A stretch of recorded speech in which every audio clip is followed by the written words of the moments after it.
on for you, and you and me are going to get it on. The whole thing behind the Super League was pay television. It will stand as the darkest day in 100 years of Australian Rugby League. The Super League Challenge tested the backbone of the game, the rugby league clubs. When you had the two powerhouses in Murdoch and Packer wanting this game, you knew you got a good product. Rugby league became a victim of its own success. Success built on community pride, expansion and sponsorship. It's the first time a donor has provided incentive prize money. Television and world-class marketing. You're simply the best. The code was simply the best. But while success threatened the rugby league clubs, it could never destroy their spirit. It's a fast, thrilling game from the kick-off.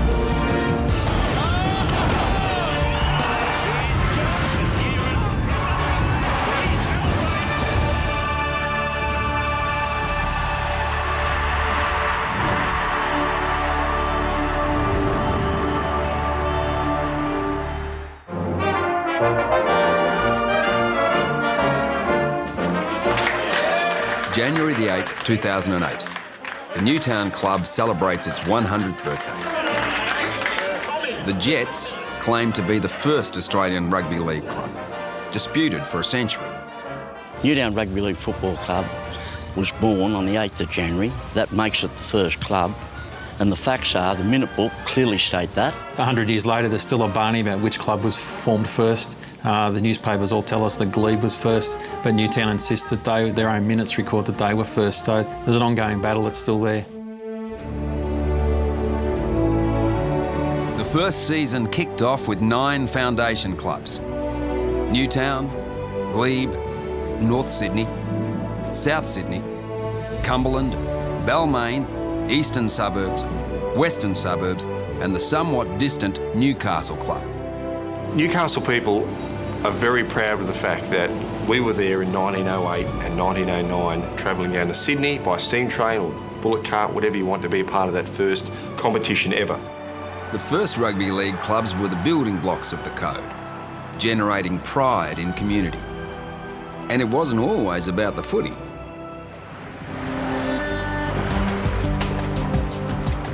February 2008. The rugby league skiffs sail once more on Sydney Harbour. There was that link there between sailing and rugby league, where these guys used to play football on the Saturday and they'd sail on the Sunday. Skiff racing is a tradition that goes back to the foundation of the game.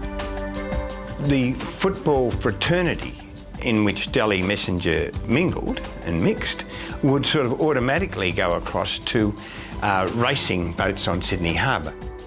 On the water, clubs would race for the Gilton and Sailing Trophy. On the field, it was all about the premiership prize, the JJ Gilton and Shield. But with Australian Rugby League just a year old, the decider was anything but a fair fight. The league decided they'd play matches between the Kangaroos and Wallabies. But rather than extend the season, they put the grand final of Balmain between South Sydney on the undercard, which really upset the Balmain officials. Balmain organised a boycott, promptly ignored by their opponents, South Sydney. They both made the gentleman's agreement they wouldn't turn up to the grand final. South Sydney turned up, kicked off, and they claimed the victory in 1909. And from that year onwards, we became rivals and bloody beauties. Rivalry and club loyalty was forged early, helped out by the residency rule. The players had to be bona fide residents of the area in which they played. An exception to this rule was the league's only amateur club. Sydney University still sports a team today. From 1920, the students spent 18 years in the big league. They only had students playing, it was just a big turnover of players, so they struggled quite a bit. In 1926, the club stunned the league, making it all the way to the premiership decider against South Sydney. 2 world wars provided more challenges. Unlike other sports, the league refused to suspend competition. During both wars, Rugby League kept playing with its club competition to provide entertainment and relief to the people at home. Clubs shared the limelight with men in uniform. As well as club matches during World War II, the league put on games between the military and different units with that many rugby league players tied up in different areas of the war effort, that they could put on matches during the week, and they helped raise funds for the war. And the Rugby League City versus Country match to benefit patriotic funds is a financial success. Meanwhile, more teams had joined the competition. St George in 1921, Canterbury Bankstown in 1935, and at war's end, Parramatta and Manly Warringah. The post-war years heralded a golden era, built on the spoils of the one-armed bandit.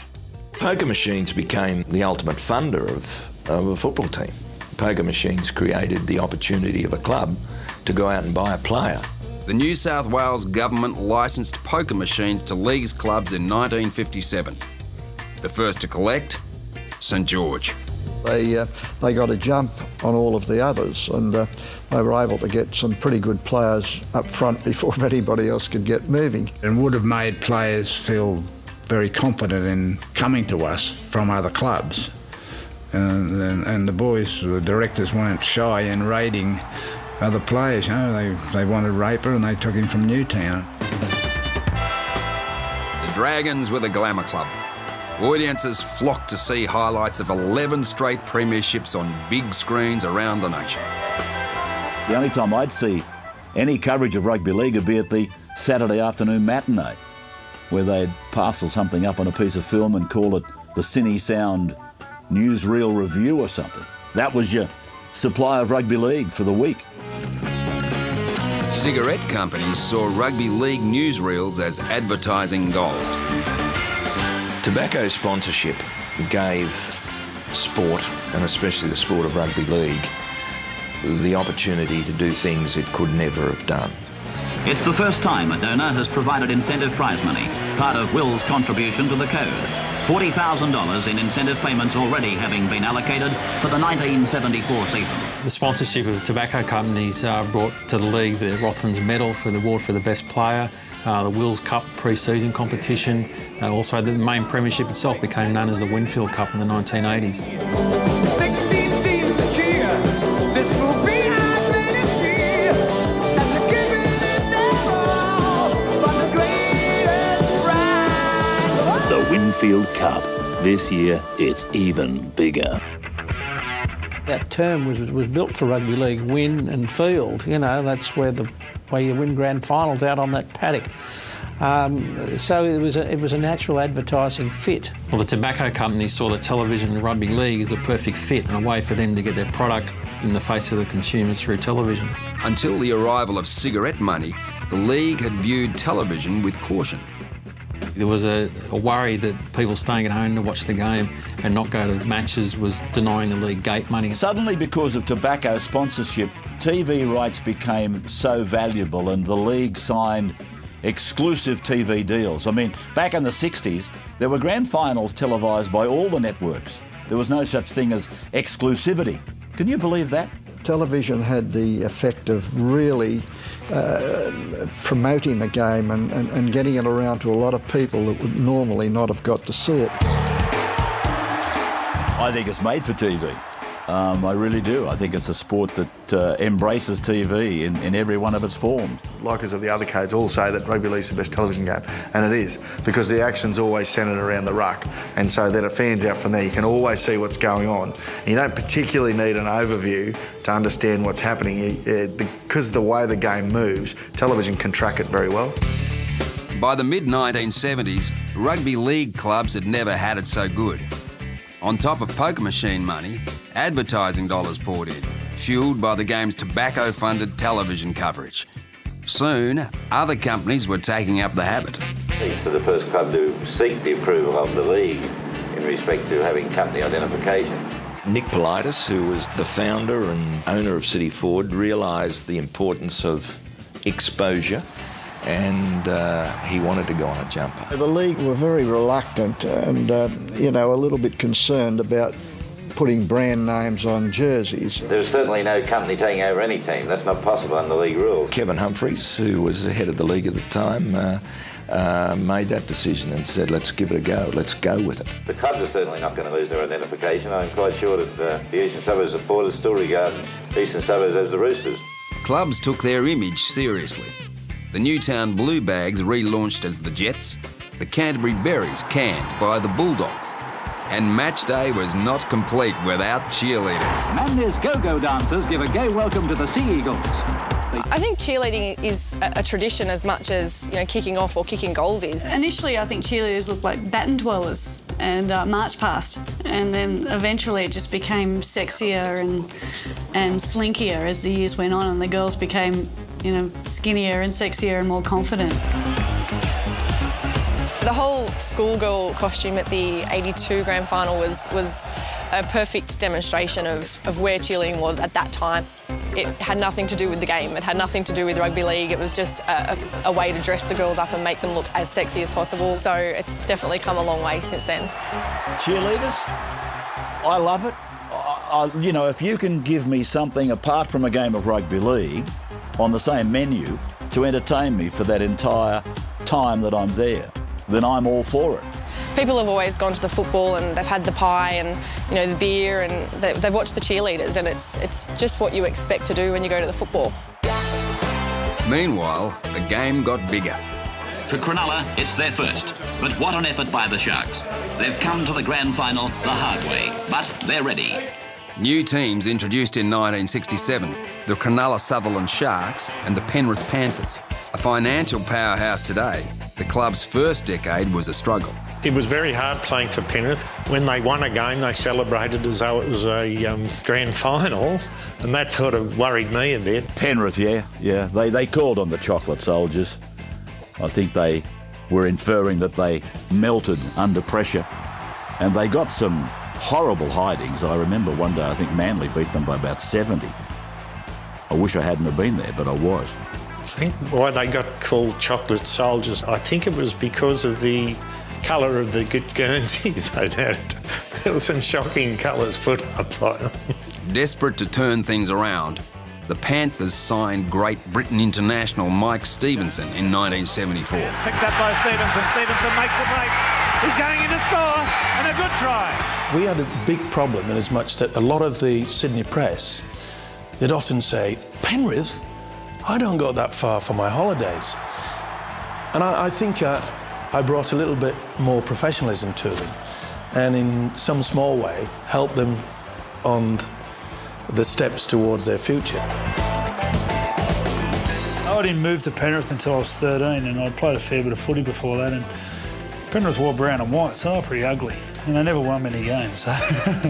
But, you know, it wasn't until they started to get, you know, in the semi-finals in the mid-90s, and Greg Alexander and blokes like that started to come through, where actually this town started to get behind them a little bit, and they got a following. Penrith claim their first ever title, the Winfield Cup of 1991. When Roy Simmons lifted that championship trophy, you know, I said, I was very, very pleased. By the early 1980s, the game was on a roll. Tobacco and television brought unprecedented wealth. But in the contest between money and tradition, there had to be a loser. He's busted the first line, and the second, and the third, and he's every solo, and it's a... In 1981, the Newtown Jets reached the grand final. They made the grand final against Parramatta, a fairy tale. And for a little while looked like they were going to win it. Of course, little do we know then that it was really the swan song of Newtown, wasn't it? Less than 2 years later, they were gone.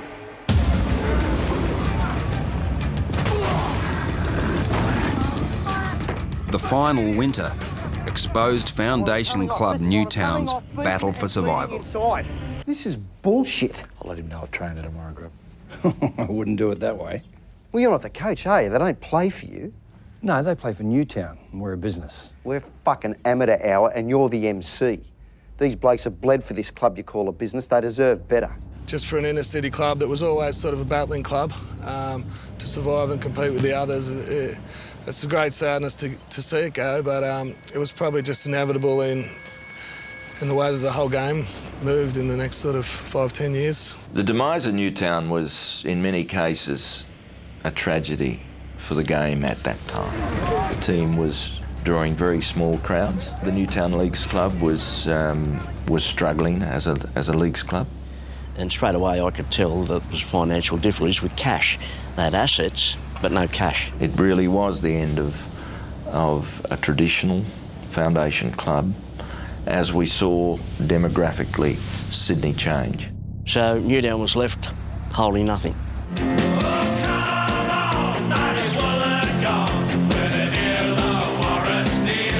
In 1982, Rugby League took its biggest gamble yet. For the first time since 1909, it looked beyond Sydney to Wollongong's Illawarra Steelers and Canberra's Raiders. I felt that we had to start to spread our wings, and Canberra was one example, Illawarra another, then Newcastle, Brisbane and so on. But Canberra was in the heart of a very big rugby league area. They had the administrative background, they had the players, they had the financial support to justify having a team. But Canberra couldn't win a trick. They needed to find a new breed of player. They were able to attract a better quality of player once they got Mal Meninga. That was the player. Number 3, Mal Meninga. You had to make a decision. I didn't want to live in Sydney. I didn't really have an offer from Illawarra, so Canberra was the only option. Mal and I left together in '85 to go to Canberra. I think there was, 40 or 50 guys from Brisbane, and that badly affected the Brisbane competition. The Raiders did a lot of damage to the local Brisbane competition because they virtually took a South team, Mal Meninga, Peter Jackson, Gary Belcher went down there. To distribute, there's a try to O'Sullivan. The Raiders' raid didn't stop at players alone. They also took down Wayne Bennett. That may have been the catalyst for really pushing for a Brisbane side in the Sydney competitions. Meninga flying side with Belcher. Belcher scores. Gary was there and Mel was there, and as I said, a whole lot of Queenslanders. So it was just a natural fit for me.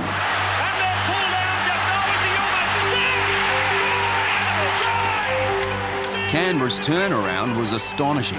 A premiership win after only 8 years in the competition. I always had self-belief, always believed we could win the game, but it's just a good testament for hanging in there and believing in what you're doing, and in the end you prevail. Across the border, Queensland's rugby league faced a new battle to hold on to its trump card, the King. I should have been playing in the Sydney Rugby League competition earlier. Gene Miles and I both signed contracts, 3-year contracts to play with Manly. We took those back to the Queensland Rugby League, and there was a bit of a debacle with how the contract was put forward, and they denied us opportunity to go back and get the contract altered by the Manly club. The job of pushing Brisbane into the big league fell to former international John Rebo. We had to go through a fair bit of heartache in the early days because we were sort of tearing the hearts out of other clubs in Brisbane. So they had to make some huge sacrifices for the game to go forward. So they elected to let the Broncos come in. Well, he's lost it. This has got to be a try under the post. They've crashed over. Another mistake from Dale Shearer. And the Broncos have gone over for their first try at late marker rush. With the Broncos up and running, they staged a coup, luring coach Wayne Bennett back across the border. It was the second hardest decision I ever made in my life, to come back. I was confident enough I could get the job done for them as well. And he did. And the Broncos, they can celebrate. They've won the Whitfield Cup for the first time. Brisbane's first premiership took rugby league to new heights. The game was on fire, sparked by a memorable advertising campaign. You're simply the best.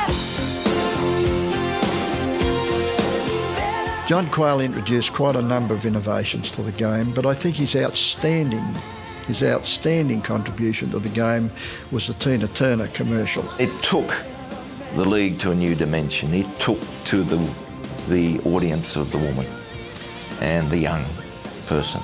I felt that the song always went with the guys because there's so much action on the field and so much excitement, and it sort of gives you that winning feeling. It sort of motivates, It was the end result which was the real eye-opener, to see the quality, the class of that ad, and to see that women were starting to come into footy. And surprise, surprise, by the end of that season, I think women were taking up 52% of each rugby league crowd. You just want to sing it and you just want to be a part of it, and it draws you in. It's a real contagious effect that it has. One of the greatest campaigns in sport, not only in Australia but across the world. The campaign propelled the game into a new era of national and international expansion. 1995 will see the rugby league really take off, with the addition of the Western Reds from Perth, the North Queensland Cowboys, the South Queensland Crushers and the Auckland Warriors. Rugby league had never been better, but few knew of the firestorm that was about to be unleashed.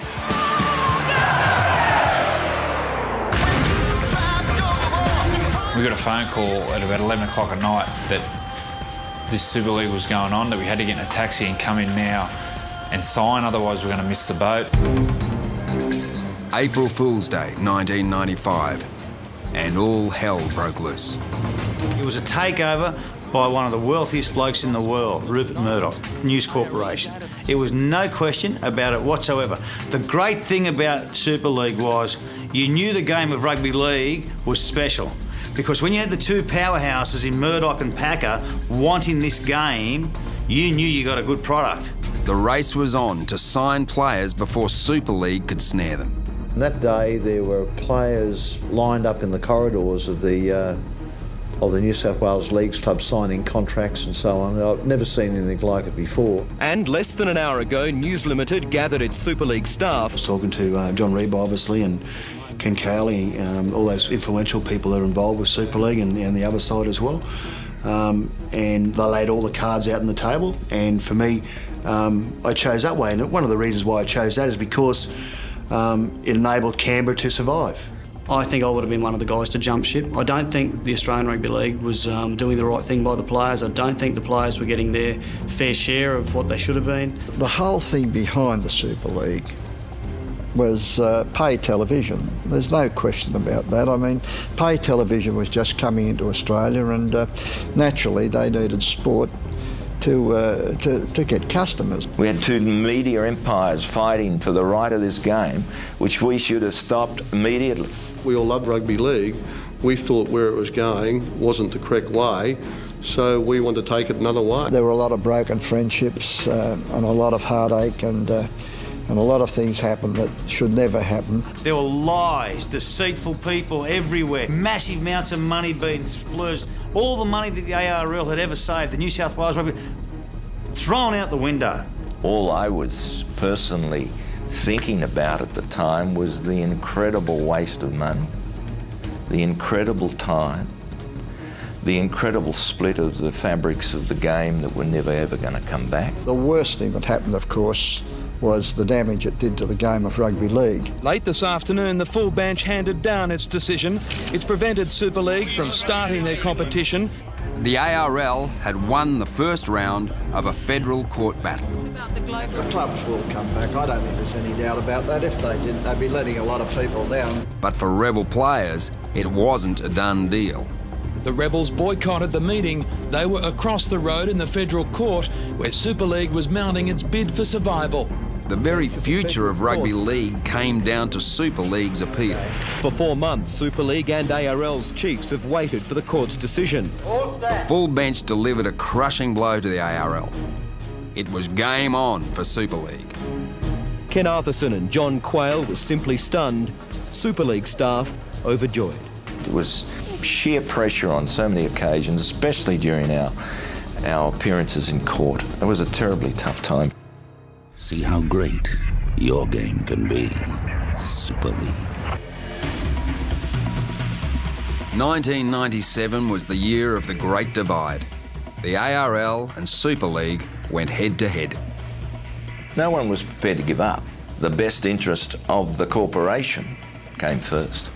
The game wasn't considered in any way. Super League will breathe new life into football.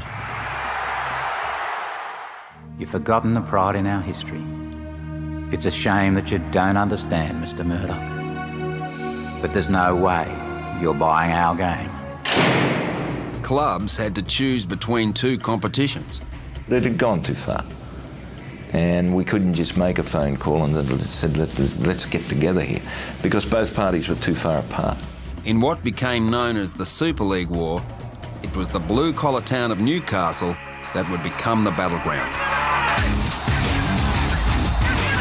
Newcastle was the front line of the Super League War, where it was the only place they had rival teams competing in rival competitions. I think News Limited believe, and also the ARL believe, that whoever got Newcastle were going to go a long, long way to winning the war. If Newcastle had gone to Super League would have won right there and then. It would have been the last throw of the dice. I've never come across a town that's more passionate about the rugby league than Newcastle.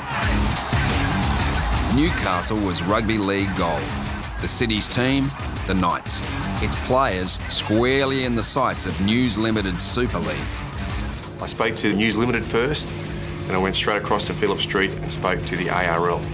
By the end of that day, I knew where I wanted to go to. Paul was signed first because we felt that Paul was the leader. Paul was very much a part of what Newcastle was about. The News Limited boys were absolutely pounding down the door, I mean continuously pounding down the door. I was really determined to make sure that our club got to hear both sides. So we decided to hire a bus from a bloke up the road, threw the boys in, and we drove down the road. Paul Harrigan became known in the corridors of power at News Limited only as the bus driver. They despised him from that day on. Now Andrew John fights a little hole himself. He's going to reaches out. That's a try to Andrew John. Talk to one side, and we decided, right, we're going to stay with this side. Then you talk to the other side, and that'd sound, so enticing, and getting phone calls at 3 in the morning and stuff. I'll tell you what made the difference. When Gus Gould finally came down and sat in this very room that I'm speaking from right now and addressed the players, it was a Churchillian speech, and it swung those boys there and then. That night, most of the boys signed with the ARL. Without the Johns brothers, without Paul Harrigan, News Limited didn't have the Knights. It blew them out of the war. Super League had lost the battle for the Knights. It was determined not to lose the war. News Limited thought, well, we haven't got the Knights, we'll set up our own team with what became known as the Hunter Mariners. I couldn't believe it. My first impression was, mate, this town's not big enough. And then I got told that basically News Limited just want to squash you blokes into the ground, and that's why the team's here, and that's what they're going to do. And I've got to say, that sent a bit of a shiver up my back.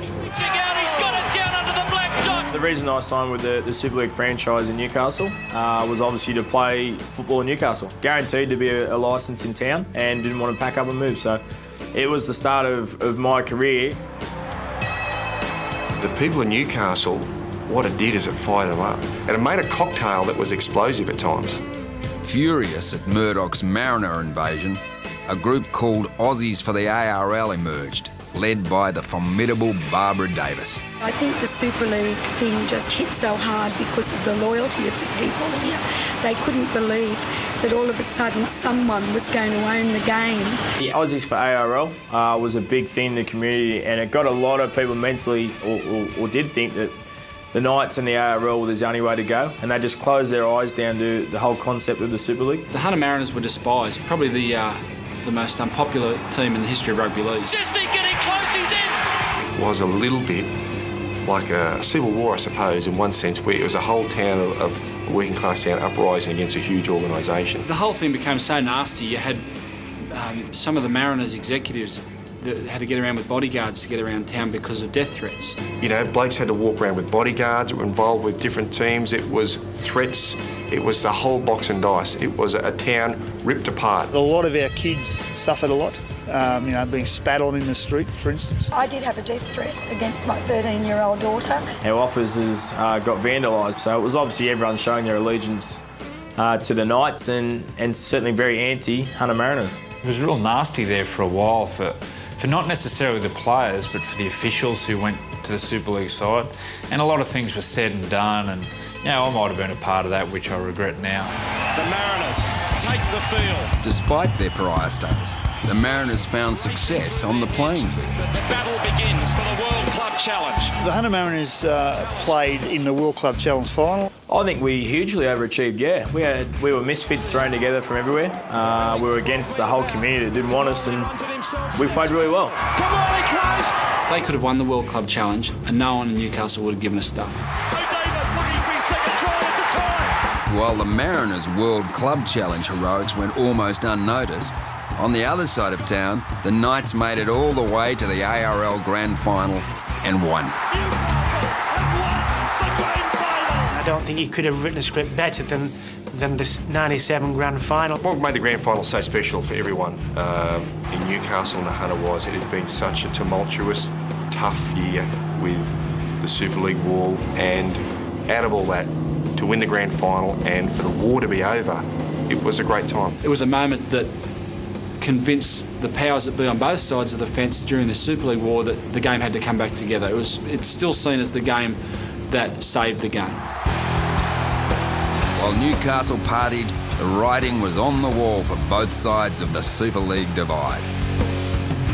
The issue that made both parties stand up and say, hey, look, we've got to play the game and we've just got to stop the fighting. Having a united game again had to come as soon as possible. ARL and Super League, arch enemies for so long, will next year work as one. The fans demanded, and above all, the game demanded that there be one competition.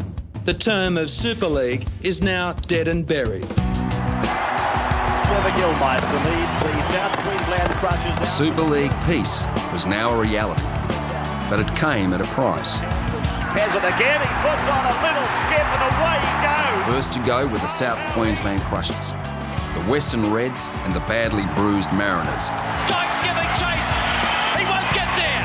There were surplus teams on both sides, and when it came down to which team was going to survive into the National Rugby League of 1998 onwards, in Newcastle there was no question it was going to be the Knights. The NRL announced tough criteria that would see 4 more teams culled by the year 2000. It was all based on the ability of the club to be able to finance its way ahead. The clubs were put on notice that mergers would be encouraged, that there was no wish to see anybody ultimately excluded, but that if that had to happen against an objective criteria, then it would be carried through. The NRL criteria pitted club against club in a battle for financial fitness. By the end of 1998, the Gold Coast Chargers and the Super League created Adelaide Rams had been put to the sword. For many, it was a case of merge or die. The first teams to merge were Illawarra, who were facing financial difficulties, merged with St George Dragons. I don't think the St George Illawarra merger was as painful as some of the others. Each had what the other wanted. St George had money and no juniors. Illawarra had juniors and no money. In its first year, the merged team defied the odds. A grand final appearance with another new team, News Limited's Melbourne Storm. Melbourne have won it! Melbourne have won the grand final! Soon the urge to merge was catching. But for Sydney's oldest clubs, it was a painful process. It seemed likely that both Balmain and West wouldn't make the 14-team cut by standing alone. It seemed apparent that West were going to merge with Canterbury, Balmain were going to merge with Parramatta. If we'd have merged with Parramatta, that wouldn't have been a merger, that would have been a takeover. One suggestion was merging with Canterbury. They, I think, would have swamped the identity of Western Suburbs. Eventually, 2 vulnerable foundation clubs found each other. Well, we were adjoining boundaries. We were both foundation clubs. We were both battlers. And we felt that our supporters would get on together. There could always be a whole lot more black and white when it comes to the merger of any team, and we would love to see a big magpie on the front of our jerseys. It's not the best outcome, but it's better than being gone altogether. West are still a second-class citizen, I believe.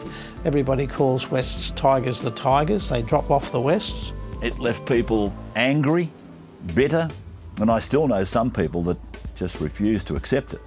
I oppose the merger very strongly because I didn't want to change the tradition. Black and gold will never die. Black and gold forever. And here comes North Sydney. Meanwhile, the North Sydney Bears saw salvation on the Central Coast. The basic reason that Norths missed out on becoming a standalone club was that it rained at Gosford. The Bears claim they have only short-term financial problems. Wet weather has delayed the building of North Central Coast Stadium. North Sydney were nomadic during that year and had no home ground. Almost all their games were away games, and so consequently their crowds, both home and away crowds, were very poor. It put the club into financial difficulty. By the end of the season, they were pretty much bankrupt and insolvent, and their only means of survival was to take a merger with Manly. Kelly gives his pass on to Lima. A loveless marriage of two fierce rivals. The Northern Eagles was the merger from hell. Not only were Norths our arch rival and they sucked and we didn't want anything to do with them because they were over the wrong side of the Spit Bridge, but they were the wrong colours. To put Manly and North Sydney together would have been like trying to put two extreme bikie groups together. The alliance between Manly and North Sydney, I think, was destined to failure from the start. Manly did everything in their power to destroy that relationship and force Norths out and become a standalone club. I'm really upset to see North Sydney out of the competition. They're one of the traditional teams of rugby league, and if I was still chairman of the league, as far as I'm concerned, they'd still be in there. North Sydney weren't given a thought. That was just off with their heads and off they go. And I often wonder how North Sydney supporters have ever got over it. On the eve of the new millennium came rugby league's greatest shock.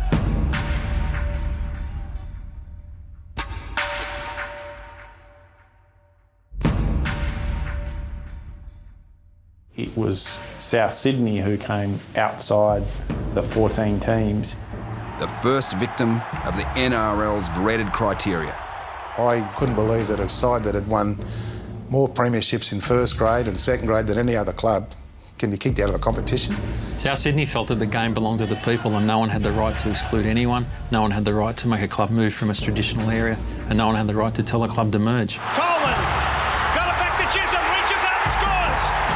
South straight back. When you take a team like Souths out of a competition to suit a TV schedule, what you do is you cut into the lives of thousands and thousands of people. When Souths weren't in the competition, it just felt like I lost my father again. You know, it was just a big part of my life. Tradition and links with tradition and links with your own culture are part of life's richness, and that's what some of these guys just don't get. The Rabbitohs removal shook rugby league to its core. By the time the march left South's Redfern club, it was more than 50,000 strong. South Sydney's expulsion galvanised fans. And they weren't just Rabbitohs supporters. We're coming for you, Murdoch! We're coming for you! And you and me are going to get it on! South Sydney were the first people to be voted off the island, and they weren't going to cop it. I thought we were gone, and I really thought about my career being not relayed to my grandkids. People power and a federal court win saw the Bunnies bounce back in 2002. I felt it was a victory for the people. We're back! I felt it was a victory for ordinary fans of rugby league. The Rabbitohs' return saw tradition make a comeback, and fans could no longer be ignored. The lesson was that the impact of excluding a club with so much tradition can have an earthquake effect across the competition. Meanwhile, taxes and smoking bans meant the end of the pokies jackpot. Clubs looked to privatisation as the key to the future. Kelly with a little dab over the top, looking for Kurt! Kurt leaps! Kurt scores! The Titans, they are back as the 16th team in the National Rugby League. In 2007, the Gold Coast returned to the league. This is the first try coming up. They're over the line. Pretty Walker. Privately owned, the Titans see a future in people, not just profits. Being privately held doesn't necessarily mean that you just suffer for private interests. It's also about being community driven. Get the team into the community and the community will get into the team. And I guess our newest team, the Titans, are a great example of that. The club has embraced the people up there as much as the people have embraced the club, and that's been one of their real marketing points. It's a strategy that injects players into the community. As a community ambassador for the Titans, it's really good because the Titans are such a community-based club. They're willing to help out the less fortunate, and to be a part of that for me is a big deal, especially working with kids. They've got programs where they can learn about life and learn about being healthy.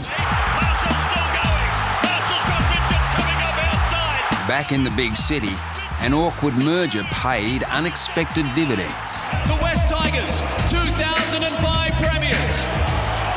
I'd like to think that assisted maybe some Balmain and West's people who were sceptical about the merger. It was a victory for the origins of the game. It was a victory for the working class. It was a victory for those who just turned up week after week. After the biggest crisis in 100 years, today's clubs see the values of the past as a key to the future. Well, tradition is important to almost every good human institution. And tradition is very important to rugby league because it's part of rugby league's identity. Tradition is extremely important to any outfit that wants to survive, that really makes a game like league as strong as it is, and hopefully we'll keep it as strong into the next century. Without tradition, you don't have a football club, so it's really important to not only maintain the tradition, but educate everybody about it. The fans are the ones that maintain the tradition. What spirit! What courage! In rugby league's centenary year, club and community pride is finding new life. This is not business you're talking about. So people don't use the same rationale in business as they use in sport. If they did, they'd be out of sport. Sport's about passion, you know. It's about loving your club, and I'll do anything I can to keep that.